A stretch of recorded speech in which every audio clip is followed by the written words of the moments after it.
রাফায় ধ্বংসযজ্ঞে মার্কিন অস্ত্র ব্যবহার করছে ইসরায়েল। ঘটনাস্থলের ফুটেজ বিশ্লেষণে এমনটি জানিয়েছে মার্কিন সংবাদ মাধ্যম সিএনএন। আল জাজিরার খবরে বলা হয়েছে, রাফার তালুস সুলতান শরণার্থী শিবিরে মার্কিন অস্ত্র ব্যবহার করে হামলা চালিয়েছে ইসরায়েল। এতে শিবিরের ঘর বাড়িতে আগুন লেগে যায়। এতে জীবন্ত পুড়ে ৪৫ জন বাস্তুচ্যুত ফিলিস্তিনি নিহত হয়।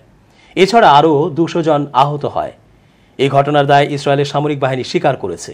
তারা দাবি করেছে, হামাস যোদ্ধাদের একটি আবাসনে বোমা হামলা করে তাদের বাহিনী। এরপর সেটি বিস্ফোরিত হয়ে সেখানে আগুনের সূত্রপাত ঘটে। এরপর আগুন দ্রুত নিকটবর্তী তাঁবুতে ছড়িয়ে পড়ে। ফলে তালুস সুলতান এলাকার শিবিরটি ধ্বংস হয়ে যায়। এতে কমপক্ষে ৪৫ জন নিহত এবং প্রায় ২০০ জন আহত হয়। সিএনএন রোববারের স্ট্রাইকের দৃশ্যে তোলা ফুটেজ যাচাইয়ের জন্য ৪ বিস্ফোরক অস্ত্র বিশেষজ্ঞকে দায়িত্ব দেওয়া হয়। তারা জানায় যে জিওলোকেটেড ভিডিওটিতে মার্কিন তৈরি GBU-39 ছোট ব্যাসের বোমা এর লেজ দেখা গেছে।